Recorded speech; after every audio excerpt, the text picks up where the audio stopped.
क्या होगी? हेलो बच्चों, welcome back to our YouTube channel Rahul sir bio Trivedi.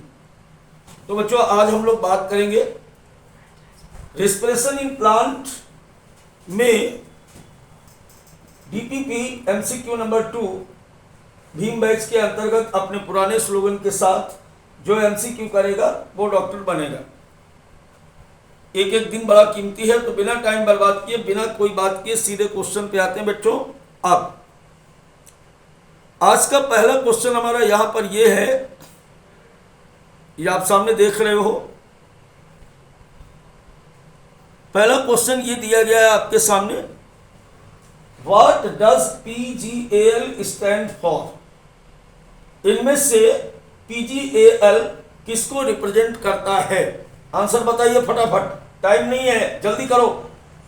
3 फास्फोग्लिसरैल्डिहाइड, 5 फास्फोग्लिसरैल्डिहाइड, 3 phosphoglyceric acid या 5 फास्फोग्लिसरिक एसिड, जल्दी बोलो।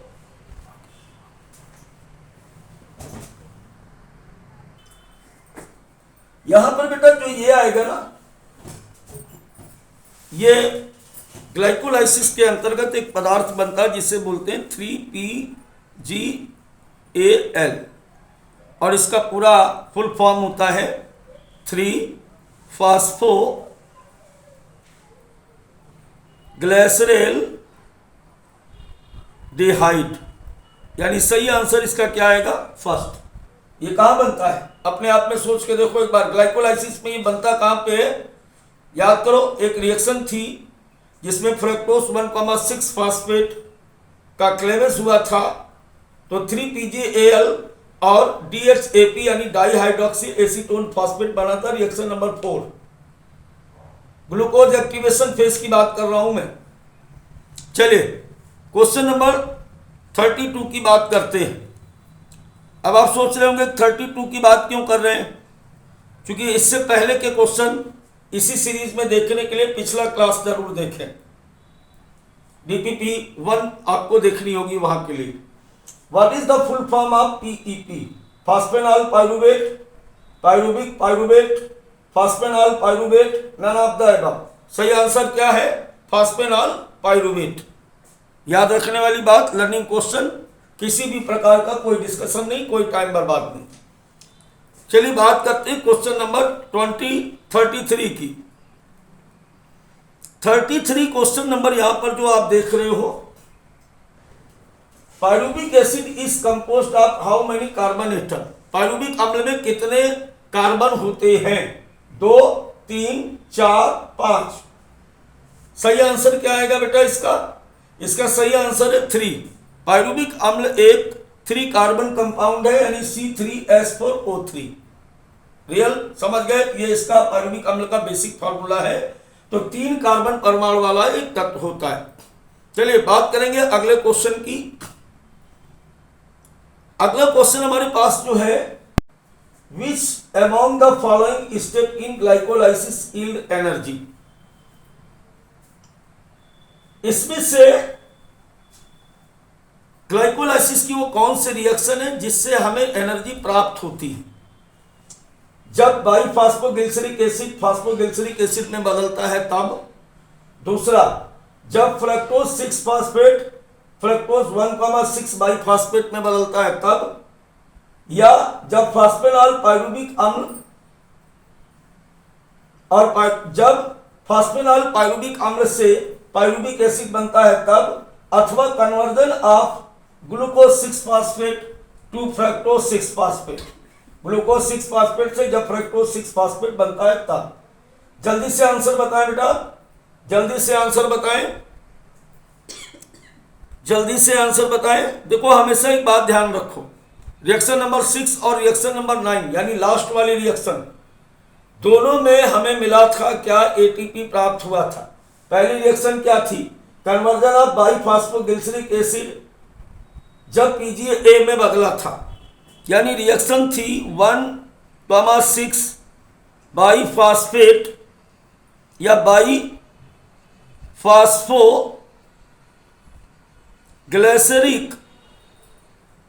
एसिड प्लस ADP 2 ADP और हमें मिला था 2 ATP।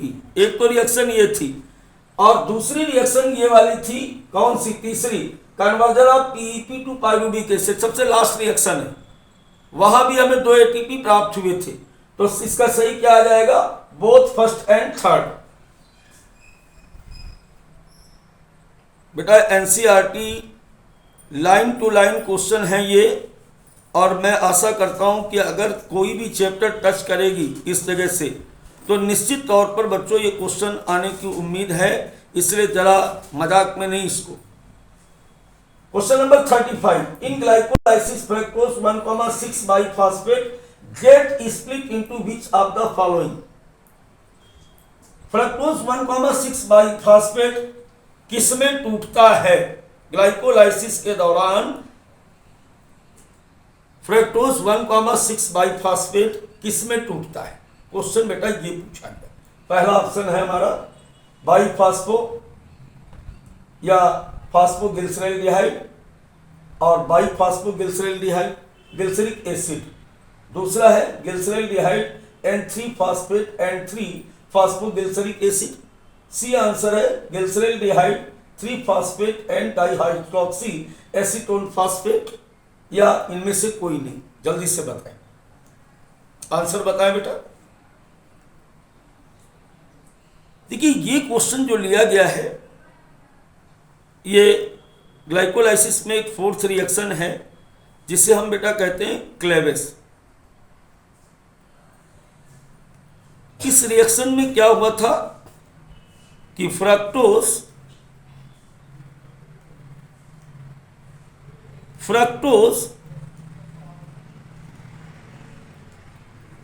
1,6 बाइफॉस्फेट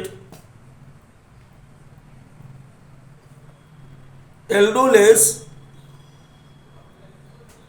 एंजाइम की प्रेजेंस में 2 पार्ट में टूटता है। एक बनता है 3PGAL और दूसरा DHAP। ये इसने पूछा है, तो आपका आंसर सामने आ गया। आपका आंसर सामने आ गया कि फ्रक्टोज 1,6 बाइफॉस्फेट जो है वो 3 फॉस्फोग्लिसरॉल्डिहाइड और डाइहाइड्रोक्सी एसीटोन फॉस्फेट में टूटता है। ऑप्शन में मिलाओ तो glyceraldehyde 3 phosphate and dihydroxy acetone phosphate. सही आंसर क्या आएगा बच्चों? इसका सही आंसर आएगा सी। चलिए अब हम लोग बात करते हैं क्वेश्चन नंबर किसकी? 36 की। What is the net gain of ATP from one molecule of glucose in one complete glycolysis? Glycolysis के दौरान एक ग्लूकोज के पूर्ण जारण में हमें कितने ATP प्राप्त होता है? बहुत ही इजी क्वेश्चन है बेटा ये। What is the net gain of ATP from one molecule of glucose in one complete glycolysis? 4, 3, 5, 2। जल्दी से बताओ, जल्दी से बताइए बेटा, सही आंसर क्या आएगा? 2। चलिए क्वेश्चन नंबर 37 की बात करते हैं। How many ATP are utilised in complete process of glycolysis of one glucose molecule? एक ग्लूकोज के ग्लाइकोलाइसिस में ऑक्सीडेशन के दौरान कितने ATP खर्च करने पड़ते हैं? जल्दी बताओ, जल्दी बताओ, कितने खर्च करने पड़ते हैं? बेटा खर्च करने पड़ते हैं 2। Reaction number first, reaction number third, first phosphorylation and second phosphorylation. सही आंसर क्या आ जाएगा इसका? 2। चलिए बात करें 37 नंबर क्वेश्चन की। देखो 37 नंबर क्वेश्चन जो यहां पर है, how many molecule of NADH are produced in one complete process of glycolysis of one glucose molecule? NAD2H इस बार पूछा है कि पूरी ग्लाइकोलाइसिस में कितने NAD2H बनते हैं। देखो NAD2H जो बनते हैं, आपको एक बात बता दें, हमेशा कई क्वेश्चन यहां से हो जाएंगे। एक ट्रिक बता रहा हूं, इसको ध्यान रखो, ऐसा कोई भी क्वेश्चन आपसे निकल जाएगा। अब देखो हमेशा एक बात ध्यान रखो कि एक तरफ इनपुट और दूसरी तरफ आउटपुट, अब देखो जितने भी कितने निकले कितने लगे ये सारी बातें आपकी यहाँ पर आपको क्लियर होने वाली है। चलिए ग्लाइकोलाइसिस में सबसे पहले क्या लगाया आपने, ग्लूकोज लगाया, एक ग्लूकोज लगाया, तो इससे 2 पाइरुविक अम्ल हमें प्राप्त हुए, पाइरुविक एसिड प्राप्त हुए। तो अगर पूछा जाए कि ऐसा ही कोई क्वेश्चन होता है कि how many molecule of pyruvic acid are produce, तो आपको आंसर होगा क्या, 2 पाइरुविक अम्ल होना चाहिए। अब अगर इसमें यह पूछा जाता है कि कितने एटीपी लगाए, तो बेटा 2 एटीपी हम लगाते हैं रिएक्शन नंबर फर्स्ट और रिएक्शन नंबर सेकंड में, और 2 एडीपी यहाँ पर बाहर निकलते हैं। तो अगर पूछा जाए कितने एडीपी बाहर निकलते हैं, तो आपको ये ध्यान रखना है लगाते कितने एटीपी हैं, तो 2 एटीपी लगेंगे टोटली।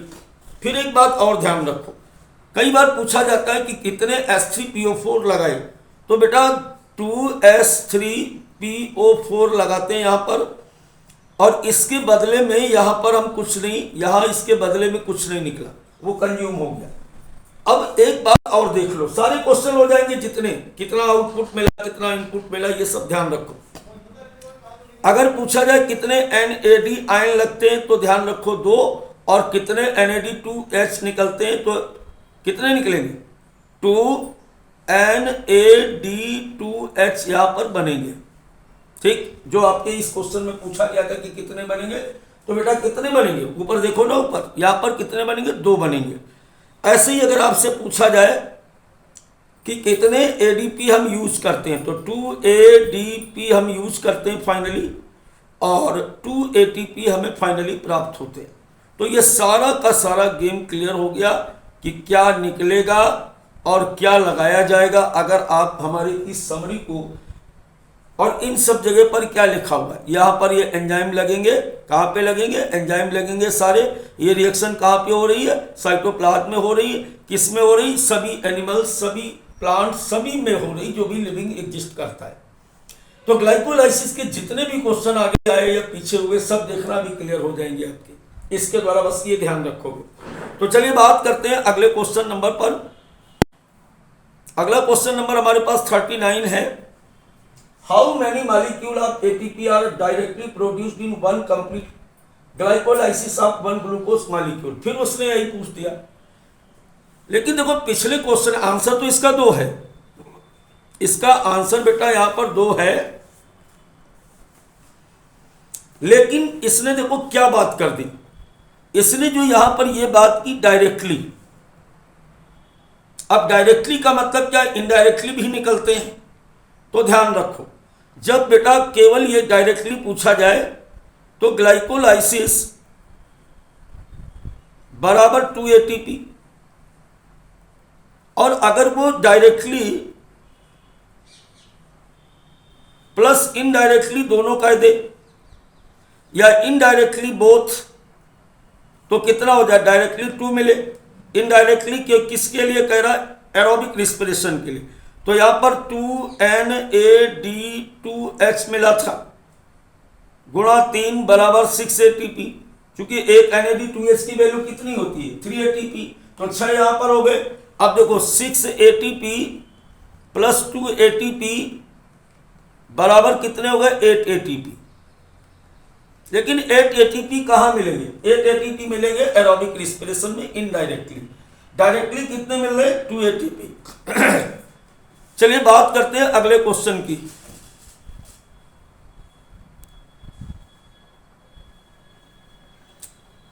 अगला क्वेश्चन हमारे पास है, Which among the following are correct about glycolysis?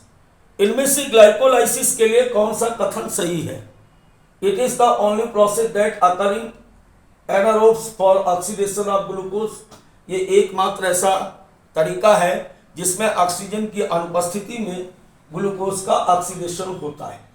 Glucose undergo complete oxidation to pyruvic acid, इसमें ग्लूकोज का कंप्लीट ऑक्सीडेशन होता है, पूर्ण दहन होता है, जिसके फलस्वरूप पाइरुविक अम्ल बनता है। तीसरा है, at the end there is a net gain of 4 ATP and 2 NAD2H। इस पूरी प्रोसेस के अंतर्गत 4 ATP और 2 NADH बनते हैं। आपको सही कथन बताना है, जल्दी से आंसर लगाओ, आज हम रुकने वाले नहीं हैं। आज तारीख हो गई 28। 5वां ही टारगेट है, जल्दी करो फटाफट। देखो यहां पर पहली बात तो ये ध्यान रखो कि it is the only process that occurs in anaerobes for oxidation of glucose. केवल इनमें से एक ही बात ये सही है, तो इसका सही आंसर आएगा ओनली वन। अब दोनों बातें गलत क्यों हैं? पहली बात तो यहां पर क्या लिख दिया इसने लिख दिया बेटा कंप्लीट ऑक्सीडेशन, जबकि ग्लाइकोलाइसिस में इनकम्प्लीट होता है, हमेशा ध्यान रखो। यहां पर क्या गलत है? नेट गेन 4 एटीपी, जबकि क्या होना चाहिए? 2 एटीपी होना चाहिए। यहां पे क्या इसने लिख दिया? 2 एटीपी 4 एटीपी। बात गलत हो गई कि नहीं हो गई? तो यहां पर सही कथन केवल एक ही सही है और वो है पहला। चलिए बात करेंगे अब हम लोग क्वेश्चन नंबर 41 की। For further complete oxidation of glucose pyruvic acid enter to which among the following. Glucose के पूर्ण दहन के लिए पाइरुविक अम्ल इनमें से किसमें प्रवेश करता है? इलेक्ट्रॉन ट्रांसपोर्ट सिस्टम में, क्रेब्स चक्र में, एम्बेडेड मेयर हाफ पारगस पाथवे में, इनमें से कोई नहीं। जल्दी बताओ, जल्दी बताओ। बहुत इजी सवाल, पेज नंबर 229 इजी। ये केवल मैं इसलिए 11th के बच्चों के लिए बोलता हूं, जो टारगेट और 12th का बच्चा पास आउट जो आज जिसका एग्जाम समाप्त हुआ है उसके लिए इसका कोई मतलब नहीं रह गया। आपको तो तैयारी करना बेटा। इसके बाद ही प्रवेश करेगा क्रेब्स साइकिल में। देखो एक तरीका था कि ग्लाइकोलाइसिस और ग्लाइकोलाइसिस में क्या बना? 2 ATP प्लस 2 NAD2H बना। अब ये NAD2H क्या करेगा? पहले एसिटाइल को एंजाइम A में बदलेगा और अब ये एसिटाइल को एंजाइम क्रेब्स चक्र में जाएगा और क्रेब्स चक्र में जाने के बाद फिर यहाँ पर कई सारे NAD2H और FAD2H बनेंगे और ये जो बनेंगे NAD2H और FAD2H, ठीक है, ये फिर कहाँ जाएंगे? ETS में जाएंगे और ETS में यहाँ पर O2 का यूटिलाइजेशन किया जाएगा और साथ ही साथ यहाँ से हमें ATP प्राप्त होंगे। तो पूरा सिस्टम ये है बच्चों। तो क्वेश्चन क्या पूछा गया था कि for further complete oxidation glucose pyruvic acid inter into among the following, कहां जाएगा? क्रेब्स चक्र में जाएगा।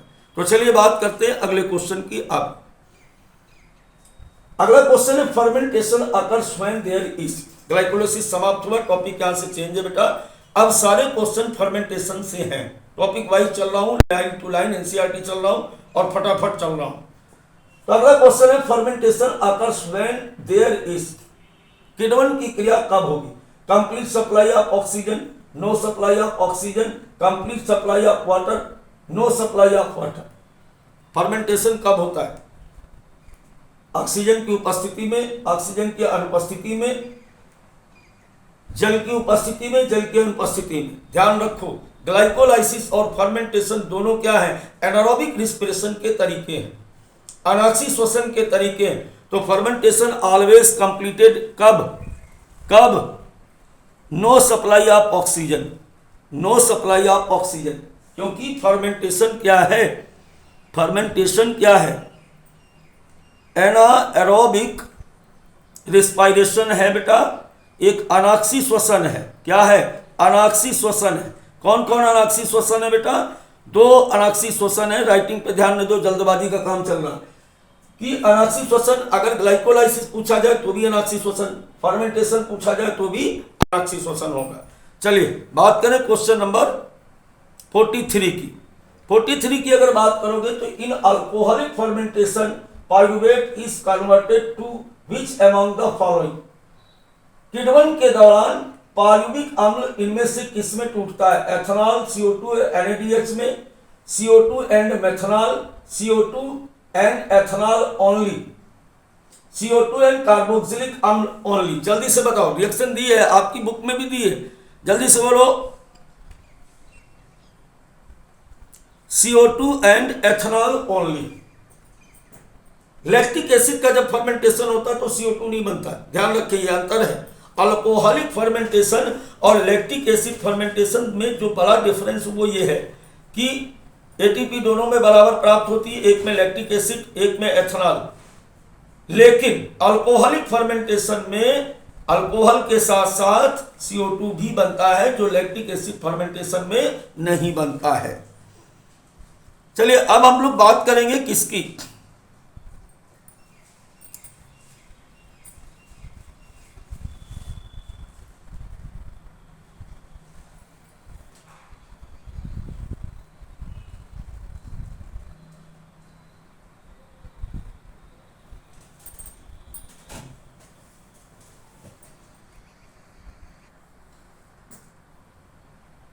which enzyme is responsible for the alcoholic fermentation? Pyruvic acid dehydrogenase, lactate dehydrogenase, alcohol dehydrogenase, more than one option is correct. जल्दी से बताएं बेटा, फटाफट बताएं, अच्छा क्वेश्चन है और आपको बताना भी चाहिए। चलिए मैंने पूरी स्क्रीन छोड़ दी है, आप खूब ध्यान से देख लीजिए।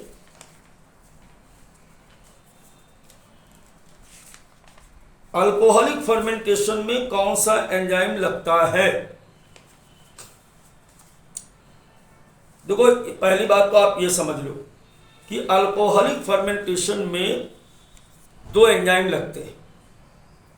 पहला एंजाइम होता है पायरुविक एसिड डिहाइड्रो डीकार्बोक्सिलेज, है इसमें कहीं? जी हाँ, ये वाला पायरुविक एसिड डीकार्बोक्सिलेज कब लगता है? देखो मैं बता रहा हूँ, याद दिलाता हूँ आपको।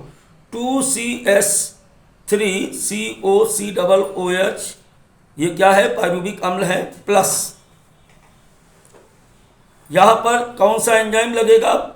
यही पायरुविक एसिड डी कार्बोक्सिलेज। अब इसके बाद क्या बनाते हैं? एसिटिल्डिहाइड बना कि नहीं? 2S3CHO plus 2CO2। ये रिएक्शन पूरी आपको याद होगी, ये बना था कि नहीं बना था, बोलो। अब इसके बाद जो हम क्या करेंगे, जब हम इस एसिटिल्डिहाइड को फिर से 2CS3CHO को 2NADH के साथ क्रिया कराएंगे, ठीक है? तो क्या हो जाएगा? यहां पर क्या लगाएंगे? एल्कोहलिक हाइड्रोजिनेज लगाएंगे कि नहीं लगाएंगे? अब क्या बन जाएगा? अब बन जाएगा एथेनॉल, यानी 2C2H5OH plus NAD ion. NAD2H नहीं बना, NAD आयन बना। तो एंजाइम हमने कितने लगाए बेटा? दो। एक तो हमने लगाया ये वाला और दूसरा हमने लगाया ये वाला। तो एक तो पायरुविक एसिड डिकार और दूसरा क्या लगाया? एल्कोहलिक डिहाइड्रोजिनेज, ये वाला। तो इसके दो सही हैं, इसका मतलब इसका सही आंसर क्या था? इसका सही आंसर है more than one option is correct. इसका सही आंसर क्या है? डी, क्योंकि इसमें एक से अधिक आंसर सही है। चलिए बात करेंगे अगले क्वेश्चन नंबर 45 की।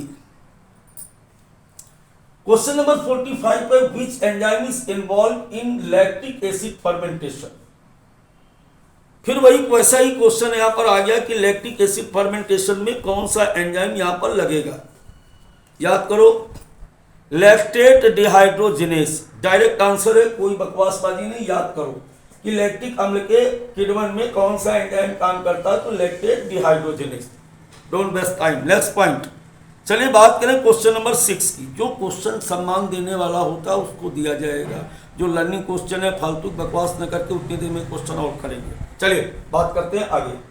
Choose the correct option in the fermentation process. Oxidation of ADP to ATP take place, reduction of ATP to ADP take place, reducing agent NAD ion H ion is reoxidized to NAD ion, formation of NAD ion H take place by oxidation। जल्दी से बताइए, fermentation यानी किण्वन की क्रिया के अंतर्गत हुआ क्या? जल्दी बताओ, जल्दी बताओ, जल्दी बताओ।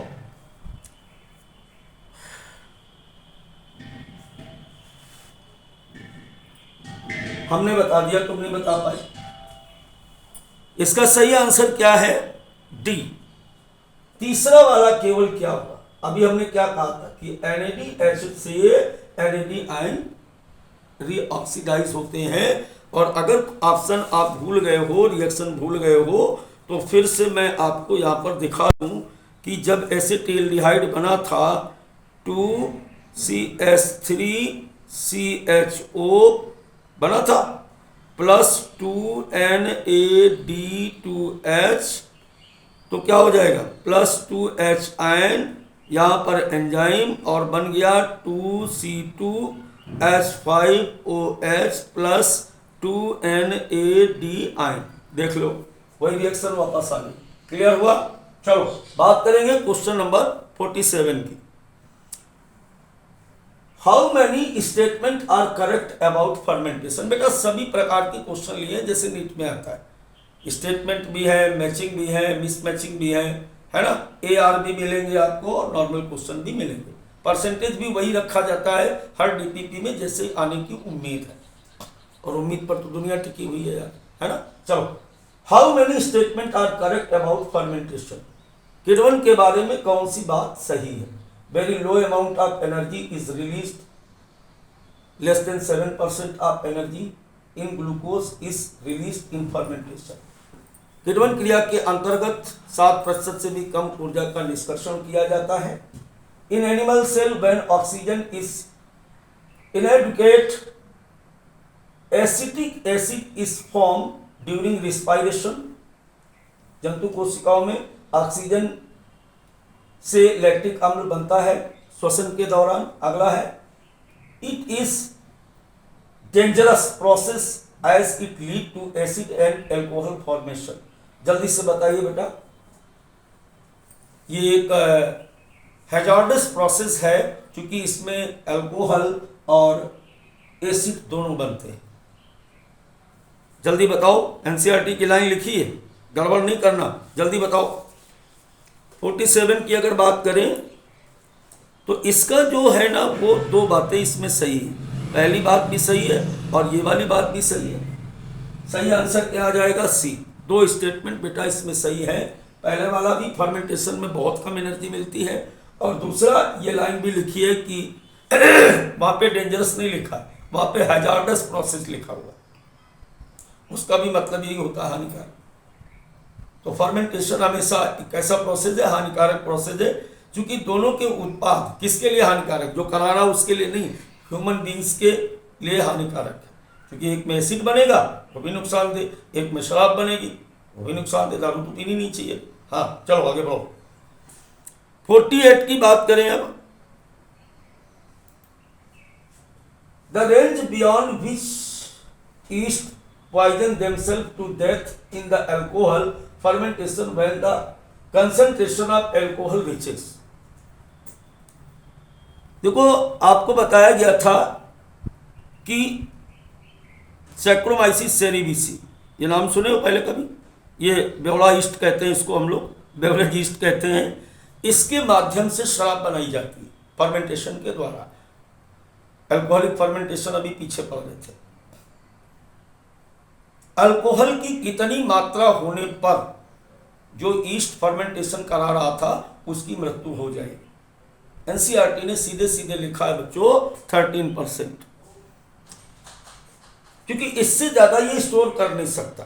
अब आप सोच रहे होगे सर बियर में 8% लिखी है, वोडका, जिन, विस्की, रम, सब में सर अलग अलग परसेंटेज बॉटल के ऊपर लिखा होता है। बेटा वो जो परसेंटेज, जैसे विस्की में 42% है, तो विस्की में जो 42% अल्कोहल की मात्रा है उसको डिस्टिलाइजेशन से इंक्रीज किया गया। उसको नेचुरल तरीके से नहीं, नेचुरल तरीके से दुनिया में कोई भी अल्कोहल बनेगा उसमें केवल अल्कोहल की मात्रा कितनी होगी? 13%। क्योंकि 13% के आगे ईस्ट इसे स्टोर नहीं कर सकता, अगर स्टोर कर लेगा तो मर जाएगा। तो नेचुरली जितना भी आंसर क्या आएगा बेटा? 13%। The range beyond which yeast poison themselves to death in alcoholic fermentation when the concentration of alcohol reaches to. Clear हुआ? चलिए बात करेंगे 49 क्वेश्चन की। क्वेश्चन नंबर 49 की बात करें अगर,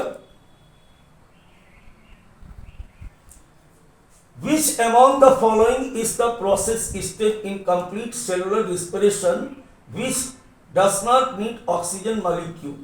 Glycolysis, tricarboxylic acid cycle, etc., both A and B. Which among the following is the process step in complete cellular respiration which does not need oxygen molecule? श्वसन का वो कोश की श्वसन का वो कौन सा स्टेप है जिसमें पूरी तरीके से ऑक्सीजन की आवश्यकता नहीं होती है? ग्लाइकोलाइसिस, ये ट्राइकार्बोक्सिलिक एसिड साइकिल का मतलब क्रेब्स चक्र है, इलेक्ट्रॉन ट्रांसपोर्ट चेन, और इनमें से ए एंड बी बोथ। जल्दी बताओ, जल्दी बताओ, फटाफट बताओ बेटा। इसका सही आंसर आएगा ग्लाइकोलाइसिस। अभी अभी आपको बताया थोड़ी देर पहले मैंने कि ग्लाइकोलाइसिस जो है वो पूरी तरीके से फर्मेंटेशन और ग्लाइकोलाइसिस दोनों ऐसे प्रोसेस है जिनमें ऑक्सीजन की आवश्यकता नहीं होती। तो समझ गए हमारी बात को? चलिए टाइम बर्बाद नहीं करना, जो फालतू क्वेश्चन फटाक से खत्म करो उसको। पायरुविक एसिड, फिर खाली जगह NADN, फिर खाली जगह एस्टाइल को एंजाइम ए। देखो यहां पर जो ये रिएक्शन लिखी है प्लस NAD प्लस HN, अच्छा पहला ये है, फिर दूसरा ये, फिर तीसरा ये है, बिल्कुल सही जा रहे हैं। Oxygen magnesium ion CO2, oxygen sodium ion H2O, coenzyme A Na ion CO2, coenzyme A magnesium ion and CO2। बेटा ये लिंक रिएक्शन है, याद करो, ये बच्चों लिंक रिएक्शन है जिसमें हम क्या बनाएंगे, जिसमें हम पायरुविक अम्ल से एस्टाइल कोएंजाइम A बनाते हैं। चलो मैं बना के दिखाता हूं आपको। तो पायरुविक एसिड प्लस NADN, ठीक, प्लस कोएंजाइम A, याद आया? और यहां पर एंजाइम कौन सा लगा था? Pyruvic acid dehydrogenase. बेटा इस रिएक्शन के फलस्वरूप बना क्या क्या था? तो अगर हम बात करें तो NAD2H बना था, और क्या बना था? CO2 बना था, और क्या बना था? एसिटाइल को एंजाइम A बना था। ये लिंक रिएक्शन लिखिए। अब इसको यहाँ पे जोड़ लो, अभी आपका मामला क्लियर हो जाएगा कि क्या इसका आंसर आएगा। इसका आंसर क्या आएगा ये आपको क्लियर हो जाएगा।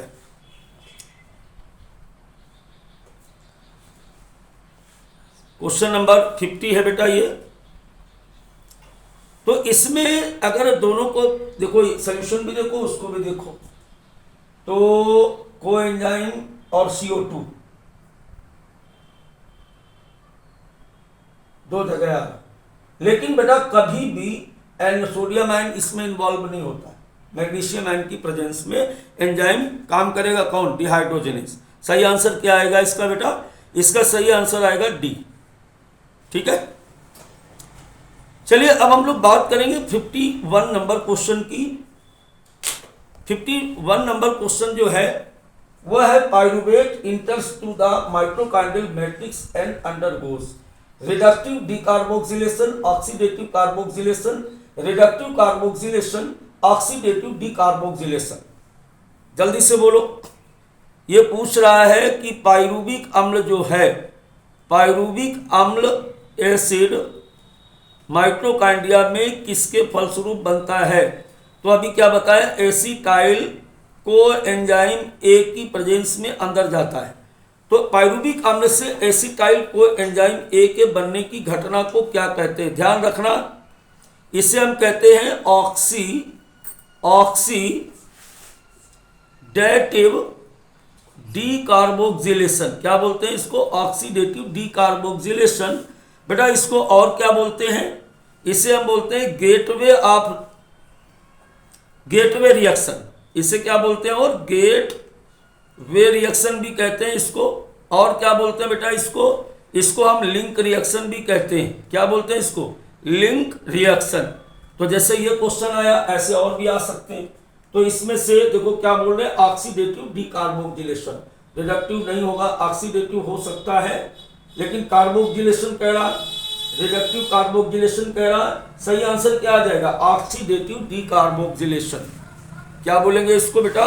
Oxidative decarboxylation. चलिए बात करेंगे क्वेश्चन नंबर 52 की। क्वेश्चन नंबर 52 की अगर बात करोगे तो going on in mitochondrial matrix in respiration, pyruvate decarboxylate lactate dehydrogenase, alcohol dehydrogenase, pyruvate dehydrogenase. देखो यहां पर वही लिंक रिएक्शन में कौन सा एंजाइम यहां पर काम करता है इसके बारे में बात की जा रही है। तो बेटा हमेशा कौन सा एंजाइम यहां पर काम करेगा? Pyruvic acid dehydrogenase. Pyruvic acid dehydrogenase कहीं दिया है, ये दिया है, तो इसका सही आंसर क्या आ जाएगा? D, pyruvate dehydrogenase. अभी रिएक्शन बताई थी इसके पहले वाले में, तो वो रिएक्शन किसके द्वारा होगी? Pyruvate dehydrogenase. मेरा दावा है अगर यहां से क्वेश्चन आएगा और अपने अगर सारी डीपीपी कर ली तो रिस्पिरेशन से क्वेश्चन इस साल छूटने वाला नहीं है अगर आप ये डीपीपी करते हो। आप ध्यान दीजिए, लाइन टू लाइन एनसीईआरटी चल रही है, लाइन टू लाइन जहां से क्वेश्चन बन सकता है। अब वो किस्मत आपकी है कि आप तक ये वीडियो पहुंचता है, आप तक ये क्लास पहुंचती है, आप करते हो या मजाक समझते हो, वो आपकी बात है। चलिए बात करेंगे क्वेश्चन नंबर 53 की। Who educated tricarboxylic acid cycle? सबसे पहले ट्राइकार्बोक्सिलिक एसिड साइकिल की खोज किसने की? जॉनसन, हैंस क्रेब्स, मेयरहॉफ और एलेना पार्कर। किसने? H.A. क्रेब्स 1937। कहा? Flight muscles of pigeon. याद आया? किसने की थी? हैंसलिट क्रेब ने की थी। कहां पे की थी? कबूतर की उड्डयन पेशियों में। कब की थी? 1837 में। चलिए बात करेंगे क्वेश्चन नंबर, इस क्वेश्चन में दम नहीं तो डिस्कशन नहीं। बात करेंगे हम लोग अब किसकी बात करेंगे? फॉर्मेशन ऑफ एसिटाइल कोएंजाइम ए, यानी 54 नंबर की। Formation of acetyl coenzyme A form pyruvate in mitochondrial matrix yield which among the following?